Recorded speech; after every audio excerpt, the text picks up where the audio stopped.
Hey everybody, this is a AviaForce review, tabletop review of the Taurus Millennium.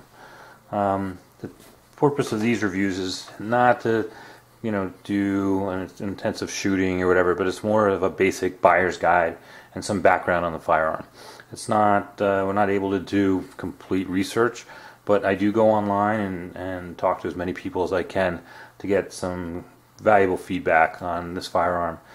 And hopefully give you some educated advice as to whether to purchase the gun or not.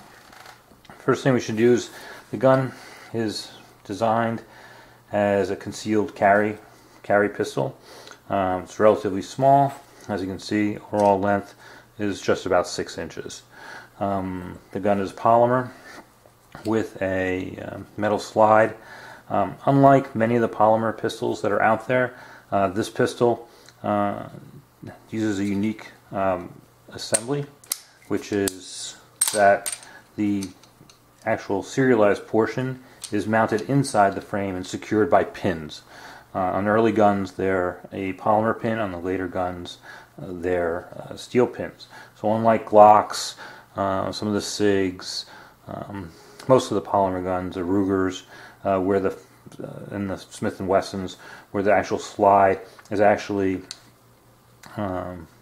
part of the molded grip. That is not the case with the Taurus pistols. The pistols came in several versions, and they're really the same version. It's just that they came through different, what have become known as generations. So if you go online, you'll see Generation 1, Generation 2, Generation 3, and now there's a new version of the gun called the G2, which is the name given by Taurus. The Generation 1, Generation 2, and Generation 3 are not the names given by Taurus, but it's what people will colloquially use when they're discussing the firearm. This particular gun is in 32 ACP, and it's a Generation 1 gun. So this is the first gun. The Generation 1 gun was introduced around 2001. Soon thereafter they made some minor improvements, and the gun was introduced as a Generation 2 version. Primary differences were differences on the grip and the markings, and I'll go over that. Generation 3 had some additional changes, which also changed the gun from a double action only pistol to a single action double action pistol, and we'll discuss that. If you're not sure, if you find one of these pistols and you're thinking of purchasing it, if you can grab the serial number off it, which is on the back plate here, and you go to the TaurusUSA.com website, there's a link there for find-model.cfm. You can punch in your number, it'll give you the year that the gun was made, and with some of the information in this video, you'll be able to determine exactly which generation you have. The Generation 1 gun, again, you have a smooth grip, smooth polymer grip. It does have some strapling on the front and the back. It is marked with Millenium on the side, and then on the other side of the pistol is marked the model. So it's the PT-132. So this means if it's a P-132, it's a 32 caliber ACP. There's a PT-138, which is a 9mm short, PT-111, 9mm, PT-140, which is a 40 Smith & Wesson, and a PT-145, which is a 45 ACP. These guns are all double action only, and basically there were some minor issues when the gun first came out. Not in all the frames, but the PT-145, the 45 caliber, they were having issues with frame cracks. And there were some issues with feed and ejection with different types of ammunition. So ball ammunition was never a problem, but some of the hollow points would not feed reliably. So if you have a Generation 1 gun, like I do, I have no issues with it whatsoever. It's 100% dependable and reliable. However, you will find that on the larger calibers, there may be some issues. Most of the guns have been repaired at this point. And of course all Tauruses come with a lifetime warranty, so if you do get one and it does have an issue, they will repair it, although you have to pay to ship it back to them, and it can take a little while. That's the Generation 1 version of this gun. The Generation 2 version of the gun, there's actually texturing on the side here. The stripling here is different on the front and the back strap. They're marked Millennium on this side, and the word Pro would be right here. So it would say Millennium Pro, and the other side would be the same. It would still have the model number on that side. The gun is still double action only. One of the changes with the Generation 2 pistol, if you see one of those, still double action only. The trigger pull is a little bit smoother. You know, I think it's minimal. I don't think that anybody who would fire the pistol would notice anything substantial. But there is a difference. And I think if you fire your Generation 1 gun enough, or you take the time to have some of the components buffed, you'll get a similar result as a Generation 2 pistol's trigger. But again, I don't think it's really noticeable, and I wouldn't pass up a nice Generation 1 gun just for the difference on the trigger. There is some difference though. Of course, these pins, as I mentioned, these are polymer in the Generation 1, they're metal in the Generation 2. And so that is a bit different. Another difference is the magazines are different. On these magazines, there's no finger guard on the bottom, which on the Generation 2, the Pro model, is the beginning of the gun being known as the Pro model. We'll have that. There'll be a little cut inside of here, and the shape here, there's a more taper here. And this gave more reliable feeding with some of the hollow point bullets. The next version of the gun was a Generation 3. The Generation 3 again had the texture on the side as well as strapping on the front and the front and back straps. They have little indentations here around the side, which are memory pads. So when you put your finger on the pistol, it just automatically gets your finger to that spot. It says it goes back on the Generation 3. It'll say Millennium on the side. On the other side of the pistol, it'll say Pro PT 132. It would not say, it includes the word Pro here. So probably the easiest way to tell these the three generations apart is first generation, just Millennium here, PT model number on the other side. Second generation says Millennium Pro on the left side of the slide and the model number on the right hand side. Third generation, it says Millennium on the side with Pro next to the model number on the right hand side. And again, the largest difference of this is on the Generation 3 gun is instead of having the combat sights that the Generation 1 and Generation 2 sights have, they go to a Heine figure 8 sight. So those straight 8 sights, which are the dot over the dot, and they're also on their Generation 1 and Generation 2, the sights are screwed in with screws. On the Generation 3, there are dovetails in the slide to slide the sights in, which does give you the capability of substituting different sights if you want to. The other feature, and probably the most significant feature of the Generation 3, is that the double action trigger now becomes what's known as a single action double action trigger. What this is kind of misnomer. Basically, once the fireman's racked, it's a single action trigger, but if there's a fail to fire, you can have a restrike, second strike capability by pulling the trigger again. So it defaults to single action, just like a 1911, but you do have second double strike capability by just pulling the trigger back a second time, and for the most often that will get the round to discharge. There aren't a lot of information on some of the models, but it's not certain that a Generation 3 on all the models got the new trigger. Some of the information I've seen is that, for example, the 32 caliber, like this is, 32 ACP, did not come with the single action double action trigger. So basically it kind of stopped at the Generation 2 modifications. So some of the guns you may see as a legitimate Generation 3, and some you'll just see as Generation 2 as the last version that you'll see on the market. It's hard to tell with Taurus because if they made them, in the warehouse, you never know when they get shipped. Another thing about besides the sights and the change in the trigger is that some of the models in Generation 3 have a Picatinny rail in the front here, just in case you wanted to use a light or some other feature.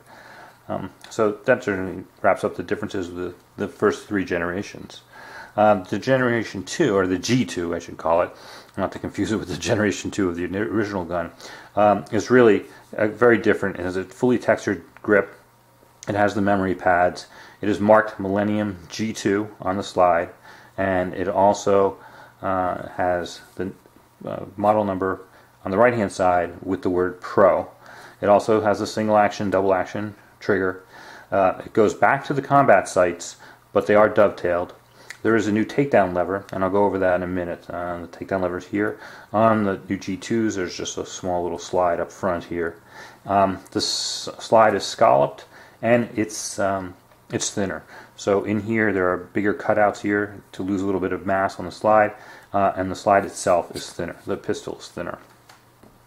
Some of the things that we'll talk about that are noteworthy, and first thing I'll start off with is when I mentioned just now about the change in the takedown lever on the G2.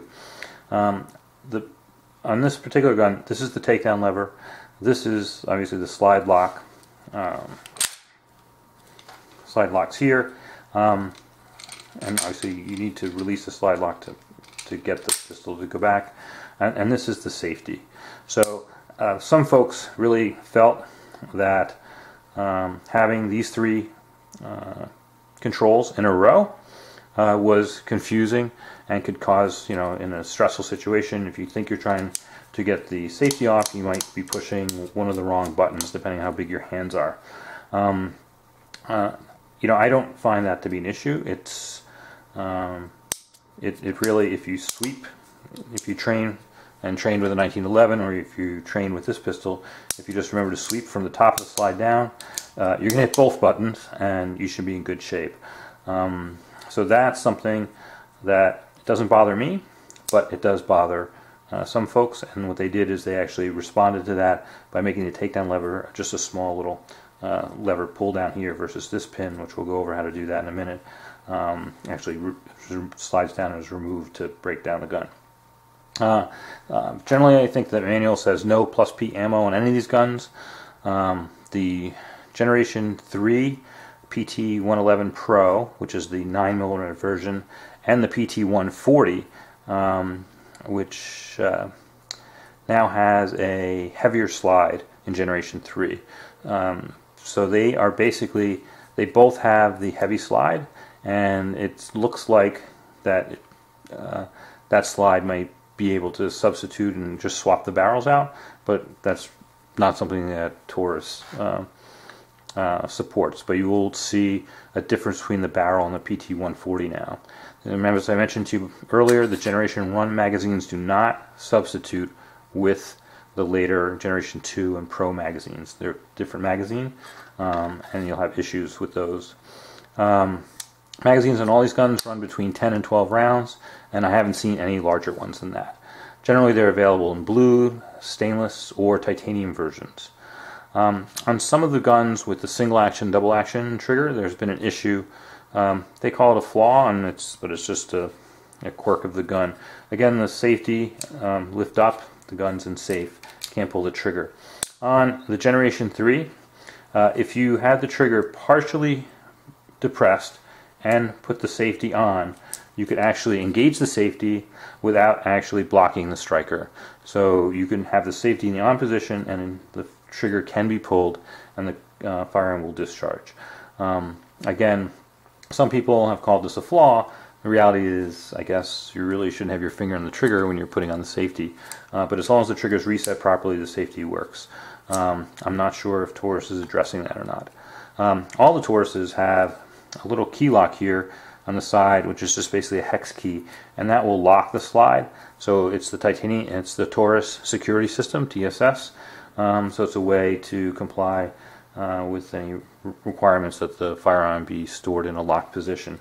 It's actually a nice feature. I have something similar on a Bursa, and it's certainly, I don't use it very often because I keep everything in a safe, but for those who want to have more secure storage, I think it's a great feature. A lifetime warranty, as I mentioned, on the Taurus products.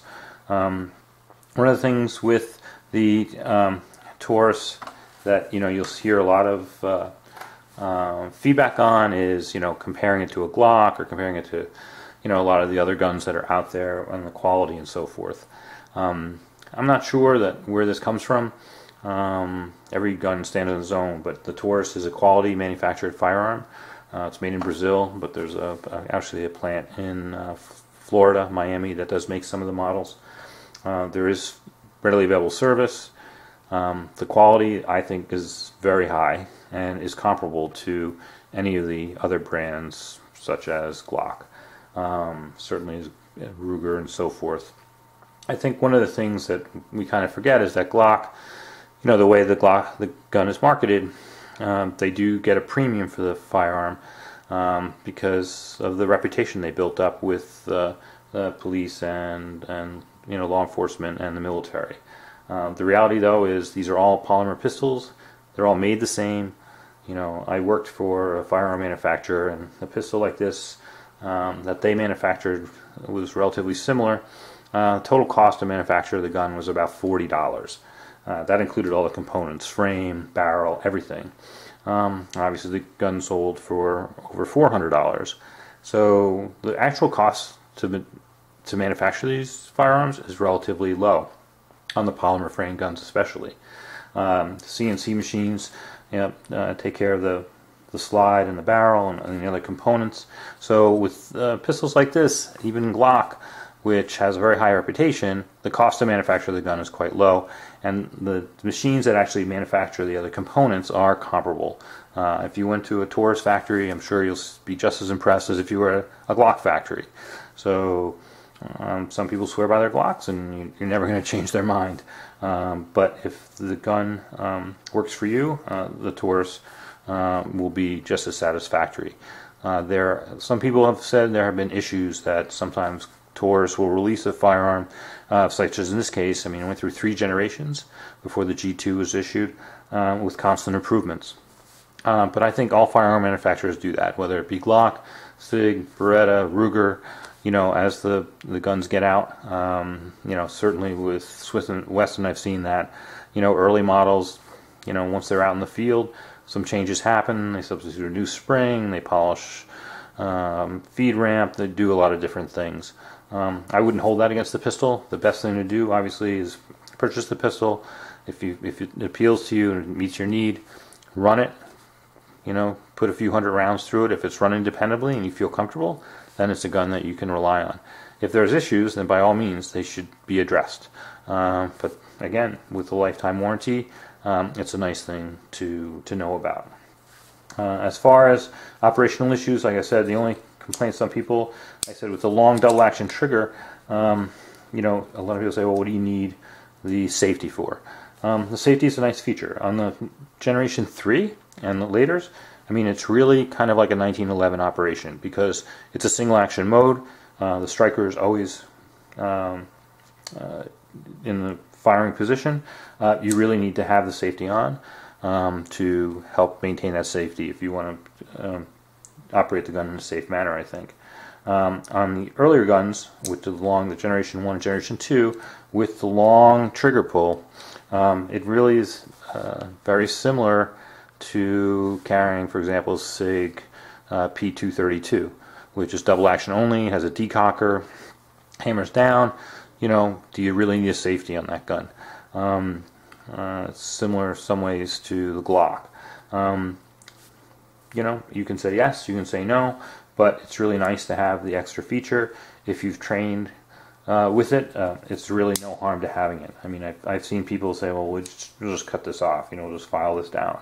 I don't really see the benefit to taking a feature like that because you never know whether that feature will be handy to somebody in the future or somebody in your family or someone else is using the gun and they're used to having that safety and just having it there. You're one of those folks who are comfortable just relying on the trigger, long pull double action trigger, then by all means you're free to not use the safety. But for my use, I do use it and I think it's fine. Again, no issue with the slide stop.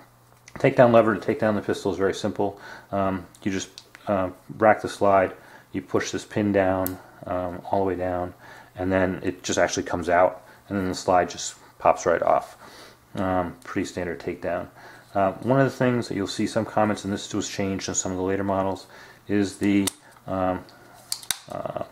magazine release protrudes quite a bit. So depending on your grip and how you grip it, if you squeeze really hard in the right way, it can drop the magazine. Again, this is something on the Generation 1 gun. On the later guns, they modified this button a little bit. It's something that, try it. I have never had an issue with it because the way I grip doesn't affect the gun in that way. So overall, I think the Millennium is excellent value. You can often find these $200-300 some odd dollars. I don't think I've ever seen any up to $4, but I'm sure they're up there now based on the market.